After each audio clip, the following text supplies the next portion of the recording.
ক্ষমতা ছেড়েই তিনটি শাস্তি পেল হাসিনা সরকার।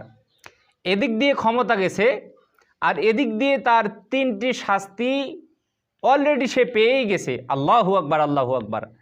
আল্লাহ তাআলা যে জালিমদেরকে দুনিয়াতে শাস্তি দেন, দুনিয়াতে যে আল্লাহ তাআলা তাদেরকে তাদের অপরাধের শাস্তি দিয়ে থাকেন, কষ্ট দিয়ে থাকেন, প্রতিদান দিয়ে থাকেন, তার প্রমাণ হলো এই জালিম হাসিনা সরকার। আল্লাহু আকবার, আল্লাহু আকবার।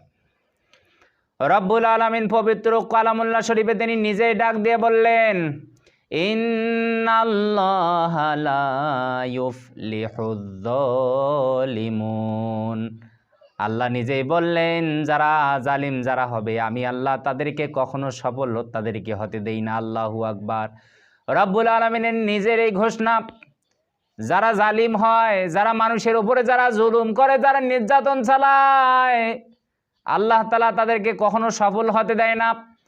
তারা প্রতিটা মুহূর্তে প্রতিটা সময়ে তারা বিফল হবেই বিফল হবে। তারা কোনো কাজেই তারা কোনো দিনও কখনো কোনো সময়ের জন্য তারা কিন্তু সফল হতে পারবে না। এরকম একটা উজ্জ্বল দৃষ্টান্ত হলো এই জালিম হাসিনা সরকারের ক্ষেত্রে। এই বাংলাদেশের মানুষদেরকে অনেক জ্বালিয়েছে। বিদেশে যারা প্রবাসী ভাইয়েরা আমার কাজ করে এদেরকে সে অনেক জ্বালিয়েছে, অনেক কষ্ট দিয়েছে। এদের পরিশ্রমের অর্থগুলা পর্যন্ত এই জালিম হাসিনা সরকার শেষ করে দিয়েছে। সাধারণ নিরপরাধ কত মানুষের নামে সে মিথ্যা মামলা দিয়েছে, কত নিরপরাধ মানুষদেরকে সে হাজতে ঢুকিয়েছে, কত কোরআনের পাখিদের নামে মিথ্যা মামলা দিয়ে সে তাদেরকে হাজতে দিয়েছে। বিশেষ করে কোরআনের পাখি আল্লামা দেলোয়ার হোসেন সাইদি, তাকে আমৃত্যু কারাদণ্ড পর্যন্ত দিয়ে তার দুনিয়া থেকে বিদায় করে দিয়েছে। এরকম বিশেষ করে কোটা সংস্কার আন্দোলনে যে নিরপরাধ নির্দোষ ছেলেমেয়েরা যারা তাদের ন্যায্য দাবি আদায়ের জন্য যারা রাজপথে নেমেছিল, এই ছেলেমেয়েদের বুকে হাসিনা জালিম সরকার গুলি চালাতেও সে দ্বিধাবোধ করে নাই। প্রশাসনকে সে ক্ষমতা দিয়েছে, গুলি চালাও, গদি আমাকে ধরে থাকতেই হবে, আমার ক্ষমতায় আমাকে টিকে থাকতেই হবে। কার প্রাণ যায় যাক, কত মানুষের প্রাণ যায় যাক, সেদিকে আমি তাকাবো না, আমার ক্ষমতায় আমাকে টিকে থাকতেই হবে। আমার আল্লাহ জানিয়ে দিলেন, শোনো জালিম হাসিনা, তুমি যত বড়ই ক্ষমতাওয়ালা হও না কেন, আমি আল্লাহ জানিয়ে দিয়েছি দুনিয়ার বুকে যারাই জালিম হবে এদেরকে আমি আল্লাহ কখনো কোনোদিনও তাদেরকে সফল হতে দেব না। এই জালিম সরকারের যখন এই পতন হয়েছে, পতন হওয়ার সাথে সাথে জালিম হাসিনা অলরেডি তিনটা শাস্তি পেয়ে গেছে। প্রথম নম্বরে সে যে শাস্তি পেয়েছে সেটি হলো, সে যখনই তার ক্ষমতা থেকে পদত্যাগ করেছে, সে তার মাতৃভূমিতে আর থাকতে পারে নাই।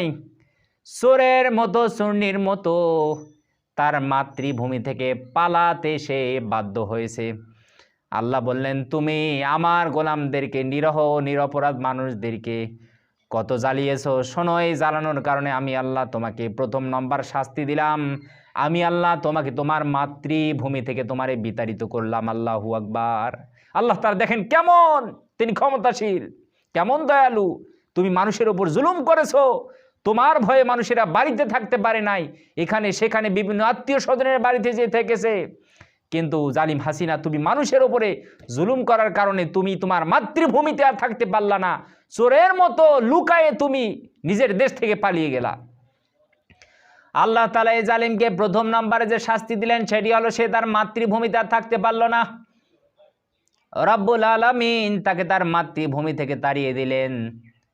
তুই তোর মাতৃভূমির মানুষদেরকে শান্তিতে থাকতে দেশ নাই, আমি আল্লাহ এই পবিত্র মাতৃভূমিতে, পবিত্র ভূমিতে আমি আল্লাহ তোরেও কিন্তু থাকতে দেব না।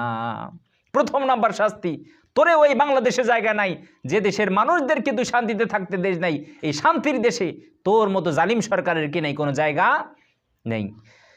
দ্বিতীয় নম্বরে আল্লাহ তাআলা তাকে যে শাস্তিটা দিয়েছেন সেটি হলো, সে যে বাংলাদেশ থেকে ভারতে পালিয়ে গেল, বাংলাদেশ থেকে ভারতে পালিয়ে যাওয়ার পরে এমন অবস্থা হয়েছে, কোনো দেশ তাকে আর আশ্রয় দিতে চাচ্ছে না, রাজনৈতিকভাবে কোনো দেশ আর তাকে আশ্রয় দিতে চাচ্ছে না। এমনকি তার বন্ধু দেশ ভারত পর্যন্ত তাকে সময় বেঁধে দিয়েছে, চলে যাও আমাদের দেশ থেকে, আমাদের দেশে আর তোমার বেশি দিন থাকার কোনো অধিকার নাই। তার যে বন্ধু দেশের উপর ভর করে বাংলাদেশের মানুষের উপরে এত জুলুম নির্যাতন, এত প্রাণহানি, এত খুন গুম হত্যা, এত কিছু, এত দুর্নীতি করেছে, সেই দেশে যাওয়ার পরে বিপদে পড়লে কেউ যে নারে না, এটা তার সব থেকে বড় দৃষ্টান্ত। সুখের সময় সবাই আপনার পাশে থাকবে, আর দুঃখের সময় সবাই যে আপনাকে বর্জন করবে, ত্যাগ করবে, এটা হলো সব থেকে বড় উদাহরণ শেখ হাসিনার ক্ষেত্রে। শেখ হাসিনাকে কোনো দেশ আজকে নিচ্ছে না, যুক্তরাজ্যেও নিতে চায় না, যুক্তরাষ্ট্র নিতে চায় না, নিউজিল্যান্ড যেতে চাইলো, সেখানেও নিউজিল্যান্ডের সরকারও সেটা প্রত্যাখ্যান করে দিল। তোমার মতো জালিম সরকারের আমাদের দেশে কোনো জায়গা নাই।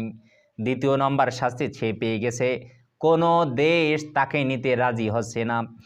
3 নম্বরে সে যে শাস্তিটা পেয়েছে, বাংলাদেশের প্রত্যেকটা মানুষ তাকে বর্জন করেছে। কারণ সে যে মানুষের বুকে গুলি চালিয়েছে, মানুষের বুকে আঘাত করেছে, কলিজায় আঘাত করেছে।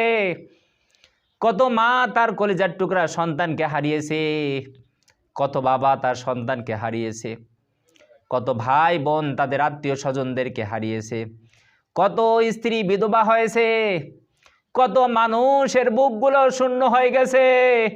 এই জালিম হাসিনা বাংলাদেশ থেকে চলে যাওয়ার কারণে বাংলাদেশের প্রত্যেকটা মানুষ তাকে বর্জন করেছে। 5 আগস্ট সে যেদিন আমাদের দেশ থেকে পালিয়ে গেল, বাংলাদেশের প্রত্যেকটা মানুষের মুখে মুখে হাসি, প্রত্যেকটা ঘরে ঘরে আনন্দের জোয়ার বয়েছিল, যেন প্রত্যেকটা মানুষ এত খুশি, যেন তাদের কাছে আজকে মনে হচ্ছিল যেন আজকে ঈদের দিন। সে চলে যাওয়ার কারণে প্রত্যেকটা মানুষ খুশি হয়েছিল, আনন্দিত হয়েছিল।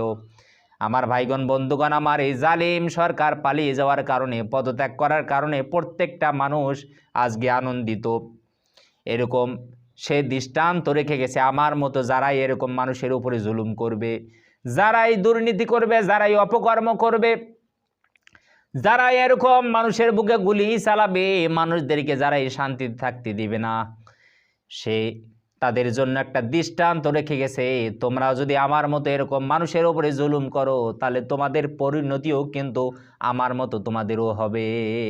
এই জালিম সরকারের সময় এত টাকা ঋণ হয়েছে, 15 লক্ষ কোটি টাকার উপরে বাংলাদেশ বর্তমানে ঋণী।